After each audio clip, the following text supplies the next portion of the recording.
आज हम लोग हमारा नेक्स्ट चैप्टर स्टार्ट करने वाले हैं जिसका नाम है बायोलॉजिकल क्लासिफिकेशन। इस चैप्टर के अंदर हम लोग 3-4 चीज़ें पढ़ेंगे। सबसे पहला चीज़ तो है, जैसे हम लोग बायोलॉजिकल क्लासिफिकेशन बोल रहे हैं तो what is meant by biological मतलब लाइफ। बायोलॉजिकल मतलब लाइफ। हम लोग लाइफ के बेसिस पे हम लोग क्या कर रहे हैं, या लाइफ का हम लोग क्या कर रहे हैं, क्लासिफिकेशन कर रहे हैं। ठीक है, तो ये चैप्टर जनरली 3-4 पार्ट्स में डिवाइडेड है। सबसे पहला चीज तो ये कि यहाँ पे हम लोग जब बायोलॉजिकल क्लासिफिकेशन की बात कर रहे हैं तो हम लोग सबसे पहले देखेंगे कितने टाइप्स की क्लासिफिकेशन होते हैं। तो सबसे फर्स्ट तो मैं देखूंगी टाइप्स ऑफ क्लासिफिकेशन।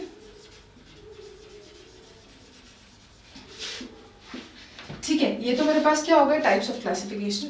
ठीक है, अब मैं इसमें देखूंगी कितने टाइप के क्लासिफिकेशन थे। एक तो होता है जिसमें जैसे मान लो कि मैंने क्या ले लिया, कोई भी एक कैरेक्टर ले लिया। ठीक है, फॉर एग्जाम्पल मैंने ले लिया कि मोटाइल है या नहीं है। ठीक है, अब अगर मैं मोटाइल है या नहीं है ये मैं ले रही हूँ तो इसमें क्या होगा कि कौन कौन चल पा रहा है कौन नहीं चल पा रहा है। उसमें देखो, आप देख लो, जैसे बैक्टीरिया है, बैक्टीरिया में क्या होता है, बैक्टीरिया आपको नेकेड आई से दिख नहीं रहा है, बट बैक्टीरिया क्या होता है, बैक्टीरिया के भी बहुत मतलब बैक्टीरिया का भी कंसिडरेबल अमाउंट ऑफ क्या होता है, मूवमेंट होता है। ठीक है, हम लोग भी मूवमेंट कर पा रहे हैं, तो क्या बैक्टीरिया और हम लोग सेम है, नहीं है। अगर जैसे फॉर एग्जाम्पल जैसे मान लीजिए कि अगर मैं किसी भी एक चीज का मतलब जैसे मान लीजिए अगर मैं कोई भी एक बेसिस ऑफ क्लासिफिकेशन लेती हूँ तो मेरा क्लासिफिकेशन सिस्टम उतना प्रॉपर नहीं होगा। क्लियर है? जैसे फॉर एग्जाम्पल मुझे कोई एक स्टूडेंट है, मुझे 5-6 स्टूडेंट्स हैं, मुझे कंपेयर करना है। ठीक है, अब मैं मान लो कि मैं किसी के बारे में बोल रही हूँ कि भाई इसकी राइटिंग अच्छी है। मैं क्या कर रही हूँ, मुझे स्टूडेंट डिसाइड करने हैं कैसे स्टूडेंट है, ये एक तो गुड है या बैड है। तो मैं एक कैरेक्टर तो क्या ले रही हूँ, राइटिंग ले रही हूँ। तो क्या जिसकी राइटिंग अच्छी हो गई वो क्या अच्छा स्टूडेंट, जिसकी नहीं है वो बैड स्टूडेंट है। तो मैं एक क्राइटेरिया से क्या नहीं पहुंच पा रही, एक किसी पर्टिकुलरली अच्छे रिजल्ट पे नहीं पहुंच पा रही हूँ। ठीक है, बट अगर यही मैंने क्या ले लिया, उसका इंटेलिजेंस ले लिया। ठीक है, एक और कैरेक्टर मैंने क्या ले लिया कि वो क्या कर रहा है, उसमें मैनर्स कितने हैं। ठीक है, वो ओबीडियंट है या नहीं है। अगर मैं किसी भी चीज को 5-6 क्राइटेरिया के बेसिस पे अगर मैं उसका क्लासिफिकेशन करूंगी तो वो क्लासिफिकेशन कैसा होगा, अच्छा क्लासिफिकेशन होगा या बेटर फॉर्म ऑफ क्लासिफिकेशन होगा। क्लियर? तो हम लोगों ने अगर यहाँ पे 5-6 कैरेक्टर्स लिए हैं तो हमको पता चल पा रहा है कि कौन सा गुड स्टूडेंट है कौन सा बैड है। ऐसे ही यहाँ पे मैं क्या करूंगी, टाइप्स ऑफ क्लासिफिकेशन पढ़ूंगी जिसके क्राइटेरिया क्या हो सकते हैं, सेम हो सकते हैं, या फिर यहाँ पे क्लासिफिकेशन मतलब सेम हो सकते हैं कि जैसे मान लीजिए मैंने यहाँ पे ले लिया कोई एक क्लासिफिकेशन ले लिया। ठीक है, जैसे वो चल पा रहा है या फिर उसका मोड ऑफ न्यूट्रिशन कैसा है। तो मोड ऑफ न्यूट्रिशन बहुत जगह कैसा होता है, सिमिलर होता है, बट वो क्लासिफिकेशन उतना प्रॉपर नहीं है। बट अगर यहीं पे मैंने ले लिया कि उसके पास वो मोटाइल है या नहीं, उसकी सेल वॉल किसकी बनी हुई है, उसका मोड ऑफ न्यूट्रिशन कैसा है, तो वो क्लासिफिकेशन बेटर होगा। ठीक है, नेक्स्ट हम लोग को यहाँ पे जो मेन क्लासिफिकेशन सिस्टम है that is 5 kingdom classification system. उसके बेसिस पे हम लोग को क्या पढ़ना है, 5 किंगडम्स पढ़नी है। 5 किंगडम कौन कौन सी है, 5 किंगडम कौन कौन सी है हमारे पास। सबसे पहली तो है मोनेरा, नेक्स्ट है protista, fungi, Plantae and animalia. Clear? तो ये तो मेरे पास क्या हो गई, 5 किंगडम्स हो गई। अब इन 5 किंगडम्स के अलावा भी क्या थे, ये 5 किंगडम क्लासिफिकेशन किसने दिया था, आप लोगों को मालूम होगा। ये 5 किंगडम क्लासिफिकेशन दिया था, this was given by R.H. Whittaker. इसका नाम आपको याद रखना है बिकॉज इसका नाम क्या है, बहुत इंपॉर्टेंट है। ये आपको कितनी बार कंपटीशन में पूछा जाता है। ठीक है, तो आपको इसका नाम याद रखना है। ठीक है, तो ये क्या हुआ है, ये तो क्या R.H. विटेकर था, इसने क्या करा, क्लासिफिकेशन करा कुछ कैरेक्टर्स के बेसिस पे इसने 5 किंगडम क्लासिफिकेशन दे दिए। ठीक है, अब क्या हुआ, इसने कुछ ऑर्गेनिजम्स को इस क्लासिफिकेशन में कंसिडर नहीं किए। वो कौन कौन से ऑर्गेनिजम्स थे उनके बारे में हम लोगों को पढ़ना है। तो यहाँ पे एक और चीज जो हमको पढ़नी है वो कौन है, वायरस, वायरॉइड्स, ठीक है, वायरॉइड्स, प्रायॉन्स और लाइकेंस। ठीक है, तो मुझे ये भी पढ़ना है। क्लियर हुआ कुछ क्या पढ़ना है हमें? तो एक तो टाइप्स ऑफ क्लासिफिकेशन पढ़ना है, नेक्स्ट हमें 5 किंगडम क्लासिफिकेशन पढ़ना है, और इस 5 किंगडम क्लासिफिकेशन में जो भी ऑर्गेनिजम्स बचे थे उन्हें हमको आगे यहाँ पे और पढ़ लेना है। क्लियर, आगे जो हम लोग नेक्स्ट पढ़ने वाले वो क्या है, टाइप्स ऑफ क्लासिफिकेशन। तो टाइप्स ऑफ क्लासिफिकेशन जनरली आपने एक बंदे का नाम सुना होगा जिसको हम लोग बोलते हैं एरिस्टोटल। ठीक है, ये एरिस्टोटल था। ये आज के टाइम पे भी क्या होता है, काफी इंटेलिजेंट जो लोग आते हैं उनमें आज भी इसका नाम लेता है। ये हर जगह अपना काम, मतलब हर जगह कहीं भी जाते हो आप इसका नाम सुनते हो। ठीक है, तो इसने भी क्या करा, इसने दो किंगडम, मतलब इसने दो चीजों में जितने भी ऑर्गेनिजम्स हैं उनको डिवाइड करना चाहा। इसने बोला कि दो ऑर्गेनिजम्स हैं, मैं क्या करता हूँ, दो उसमें डिवाइड कर देता हूँ। एक तो मैं किसको रखता हूँ, प्लांट्स को रखता हूँ, और एक मैं एनिमल्स को रखता हूँ। ठीक है, अब इसने क्या करा, एक में रखा किसको, एनिमल्स को, एक में रखा प्लांट्स को। अब प्लांट्स में इसने क्या करा, आगे और क्लासिफाई करा on the basis of plant की हाइट, हर्ब्स, श्रब्स और ट्रीज। इसने 3 में डिवाइड कर दिया। और एनिमल्स को इसने डिवाइड किया कि जिनके पास क्या है, एक तो किसके पास क्या है, आरबीसी है या नहीं है, एक तो इसने डिवाइड कर दिया। ठीक है, बट ये क्लासिफिकेशन सिस्टम उतना प्रॉपर नहीं था। ठीक है, उसके बाद एक और आया। ठीक है, उसके बाद आया मेरे पास 2 किंगडम क्लासिफिकेशन। ये किसने दिया, जिसको 2 नाम रखना बहुत पसंद था। किसको पसंद था, बायनॉमियल नॉमेनक्लेचर किसने दिया था, बायनॉमियल नॉमेनक्लेचर आप लोगों को दिया था कैरलस लीनियस ने। ठीक है, तो ये किसने दिया था,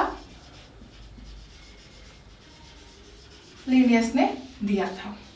इसने भी क्या किया, 2 किंगडम क्लासिफिकेशन में इसने डिवाइड किया। इसने भी 2 ही वो रखे, इसने एक तो रखा प्लांट और एक रखा एनिमल।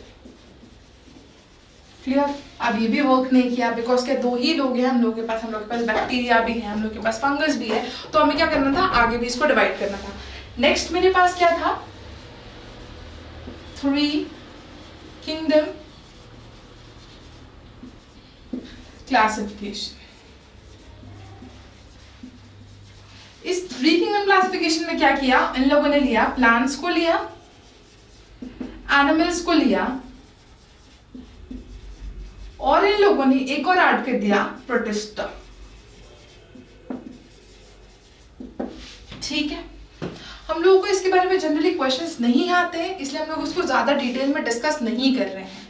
ठीक है, नेक्स्ट इन लोगों ने लिया 4 किंगडम क्लासिफिकेशन।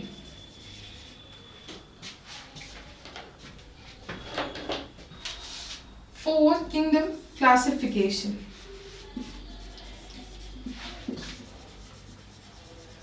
यहां पे इन लोगों ने इन 3 फाइलम्स के अलावा एक और क्या ऐड कर दिया, इन लोगों ने मोनेरा।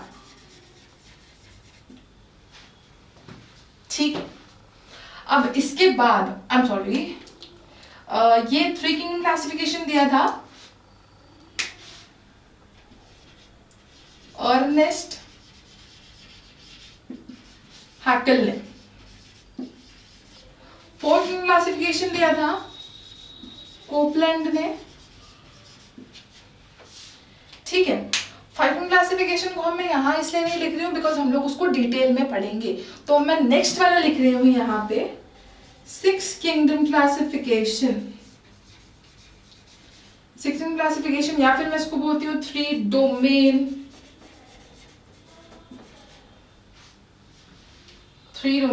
क्लासिफिकेशन।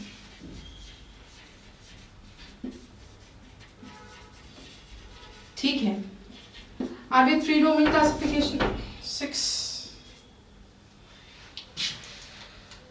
मेरे पास यहाँ पे 3 डोमेन्स है, एक है आर्की, एक है बैक्टीरिया और एक है यूकैरियोट। ठीक है, ये 16 क्लासिफिकेशन दिया था कार्ल वूर्स ने।